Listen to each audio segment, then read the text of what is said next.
Hi, this is János, and this is a new episode about new cameras, new hopes.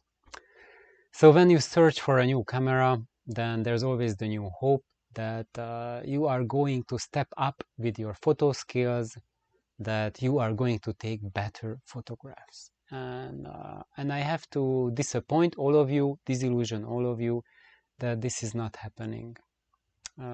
It won't be a life changer for you. So for example, if you have any camera right now and you are looking for a Fuji XT5 or a Canon R3, the ones that I put in the title, and I could have put in any other cameras, but and I wanted to put every single camera there, but the line is just way too short, and I cannot put all of the latest mirrorless camera models in a single title in YouTube. So I just decided to go for these cameras because for some reason people are really fascinated by these cameras, and I can really feel for you because these are really fascinating cameras.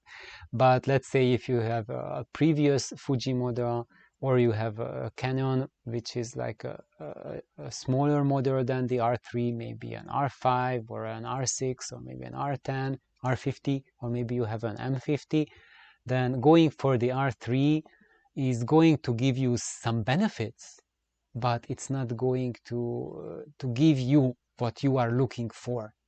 And maybe you found the title of this video a tiny bit clickbaity, but my purpose with the title was that this video is for you explicitly who are looking for such an upgrade, and you hope that that upgrade will give you what you are looking for. No, it will not give you that life-changing experience that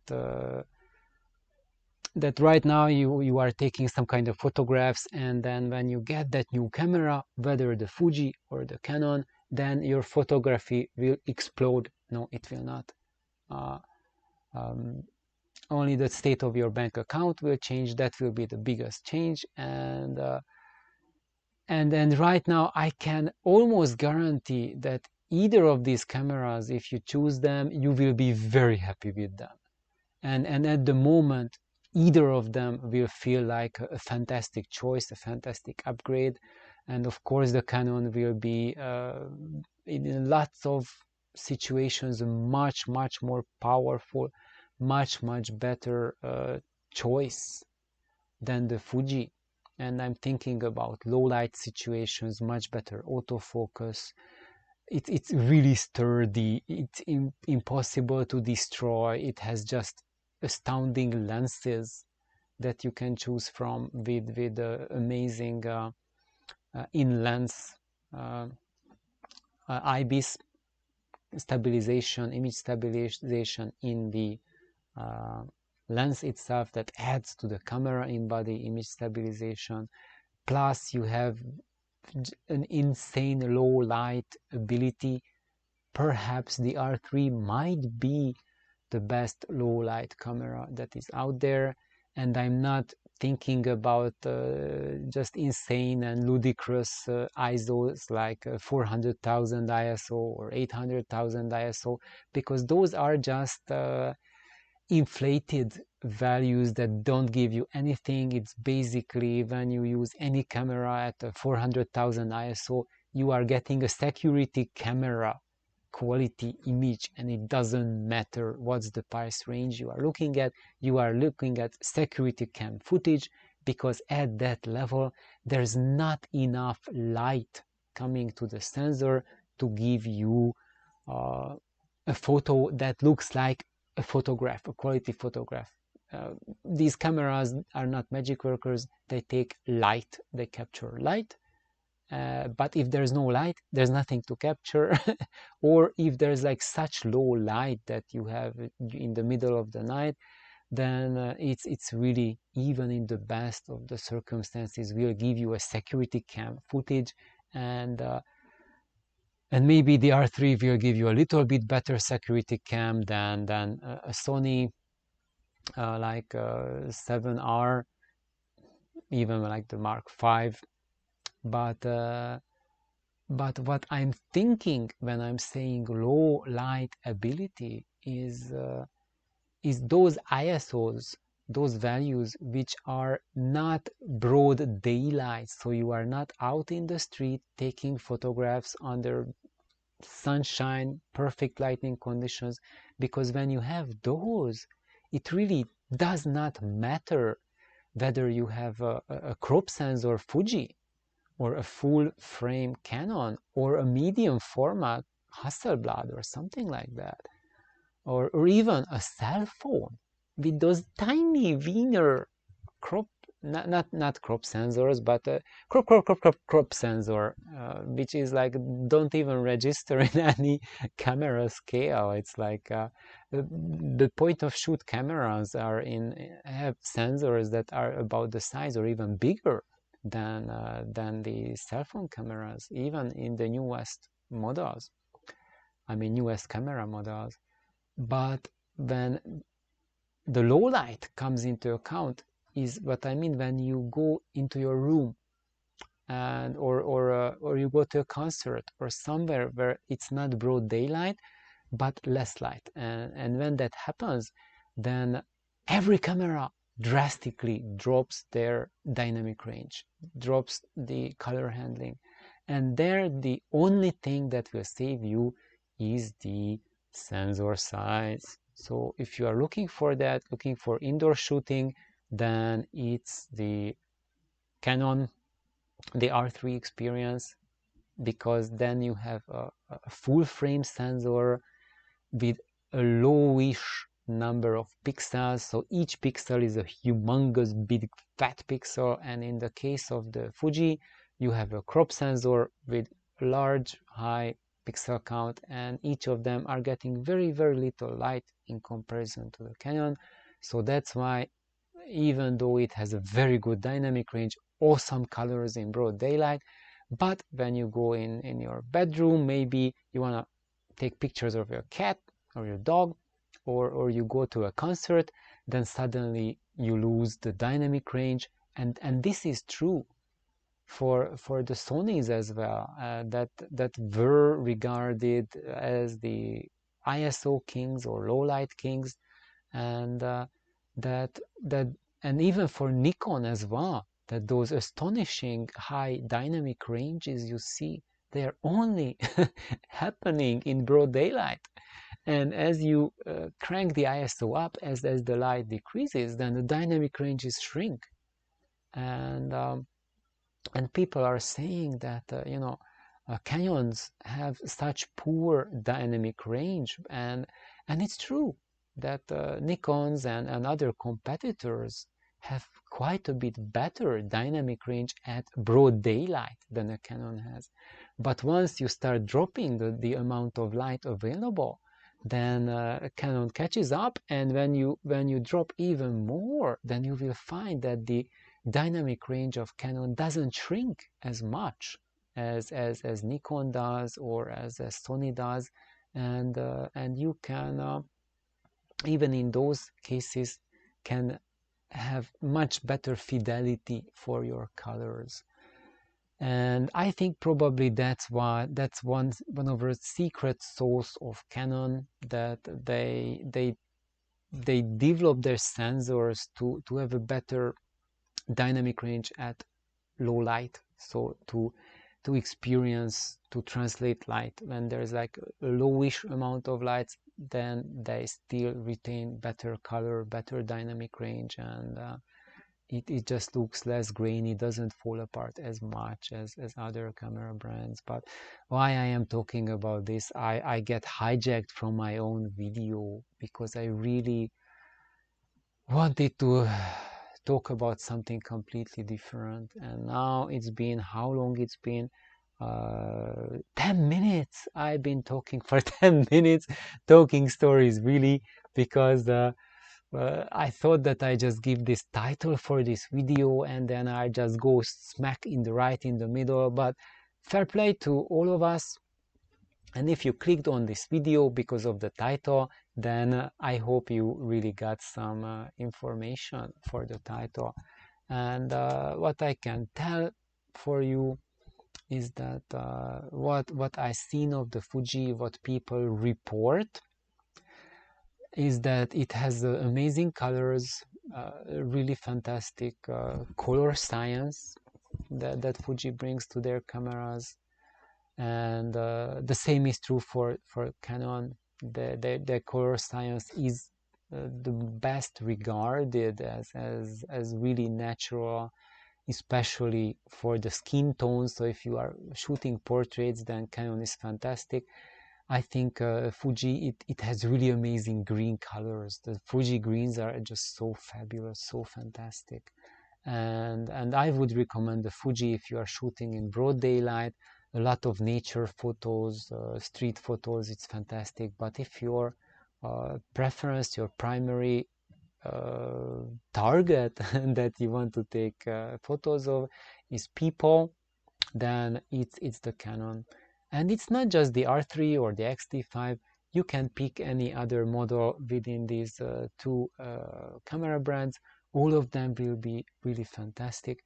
And if you pick lower models or maybe older models, the difference will be that they don't have as good autofocus, they are a little more sluggish, maybe not as good color or not as good resolution, but not as good dynamic range. The color will be kind of similar, but talking about color, for Canon, the R3 has the best of the colors of the modern mirrorless series. And if you want to pick any other mirrorless from Canon, it doesn't have as good color as the R3. And what else? What else? I'm just racking my brains here how to change over to the main subject that I wanted to share with this video, and I think I'm just going to make that as a second video, and that's because it's something really huge, and I spent my last late night around midnight making a PowerPoint presentation, so to help as a visualizing tool to illustrate the point. And really, that's the, yes, you will see what that will be about. So so that will be something truly special. And if you have been looking to forward to answer your question about finding a specific camera which is better for you, so right now I really went into Fuji and versus Canon, two specific models, but the next video will be something far more useful, and I'm going to have a look at the camera hierarchy that we have, and I'm going to give you a comparison that when you look at certain levels, what is it that you are going to get, and what are the camera levels. And when you are making such comparison as I did now, if you had in mind this specific comparison, whether to buy the XT5 or the R3, then I think you are totally lost. And that's because one is a crop sensor camera and the other is a full frame camera, and the level at which they are and how they will be useful for you, what you can get out of them, is something very, very different. And you have to get a clear picture first. So if you don't have that clear picture and you are just randomly clicking at videos like what to hunt for, which is the ultimate camera, there's no such thing as ultimate camera. You have to know what you are looking for. You have to know what is it that you need. You need to have a clear picture of that, and once you are clear with your needs, then you are ready to look for your camera. And that's my new hope for you, is that we are going to get our priorities in order. We are going to look at different levels of cameras.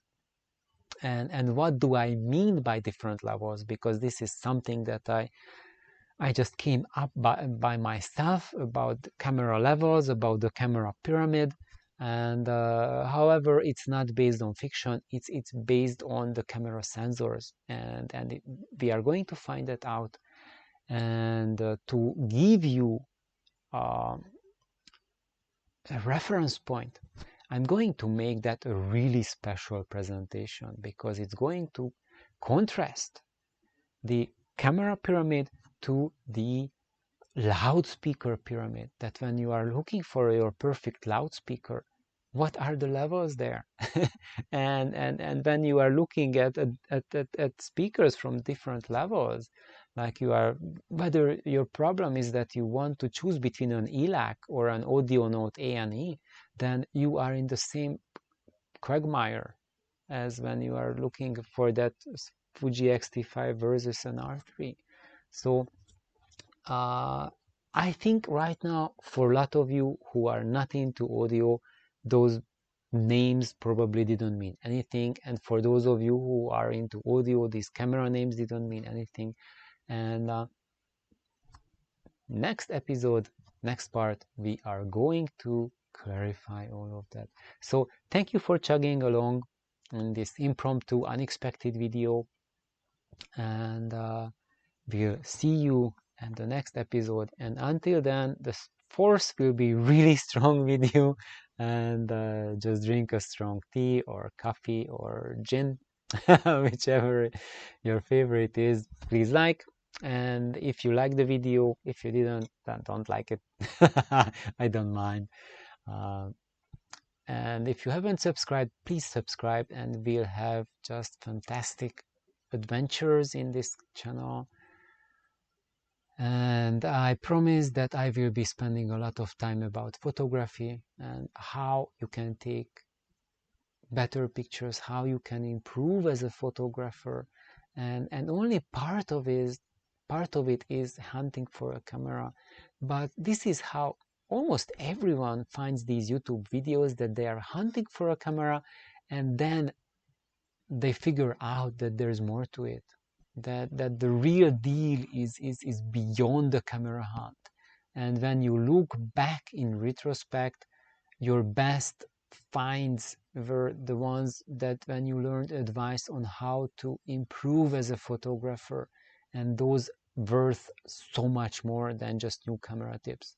But at the moment when you are there to get a new camera, you want to learn about the camera, but 10 years later, when you look back and look at the photos you took, you just hold your head in despair that, my goodness, I wish I listened to a photographer and taken photography lessons or advice from my friends who are professional photographers or serious photographers, or just photographers who are like a couple of steps beyond me.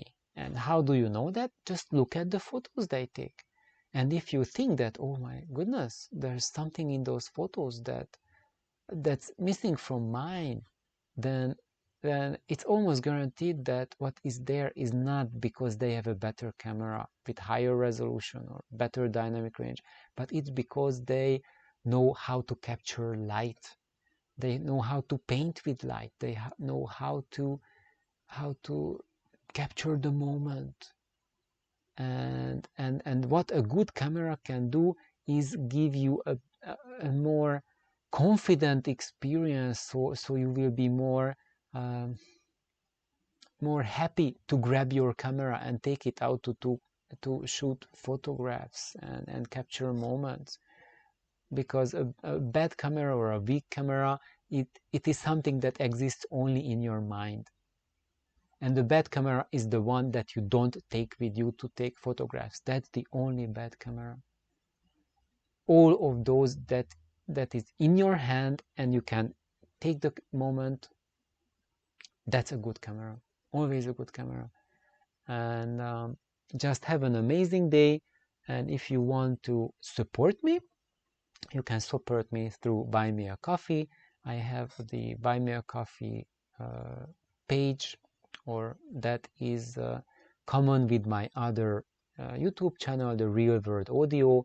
So I will put down that Real World Audio Buy Me a Coffee link, and it's linked to both channels. So when someone donates through Buy Me a Coffee from either of those channels, it goes to me and I will be using it to improve the quality of my videos, and also to just help as a fund to improve the camera, improve my lenses, and improve audio quality as well.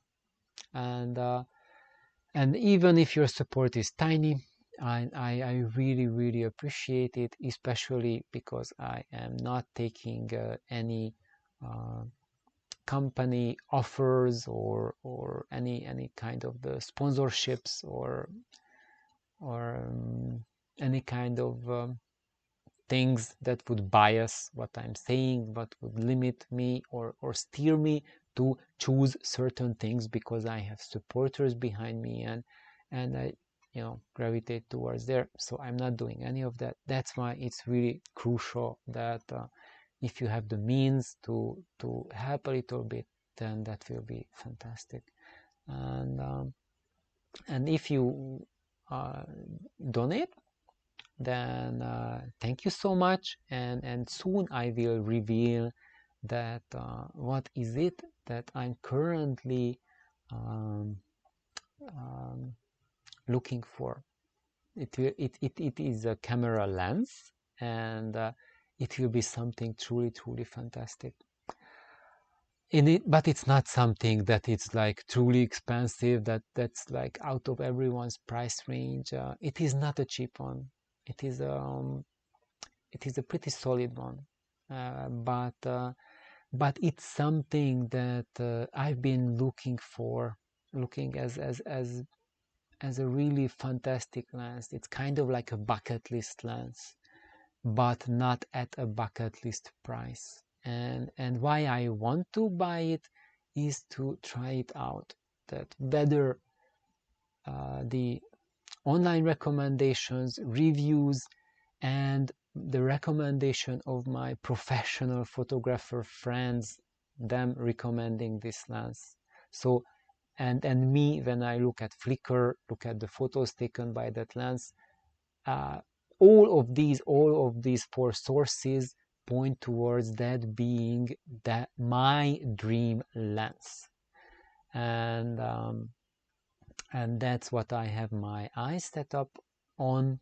And if you support me on this channel through Buy Me a Coffee, that is something that I'm going towards for at the moment, and probably in the next half year, because it's going to take a while to accumulate that much funds. But do not despair, because I will be recommending a lot of extremely affordable lenses. If you are using mirrorless cameras, there's a range of ridiculously cheap lenses which will be outrageously good, and they are giving me much more pleasure than the Canon regular lenses, mirrorless lenses are giving me, which are way more expensive than those lenses. So if you support me, you will get both of those when you are looking for camera lenses. You will find recommendations for true bargains, but you will also find the recommendation for the perhaps the best lens, one of the best prime lenses for Canon system, either mirrorless or DSLR. So thank you so much. This was really long-winded. Bye bye. Let's stop the recording. Where is it?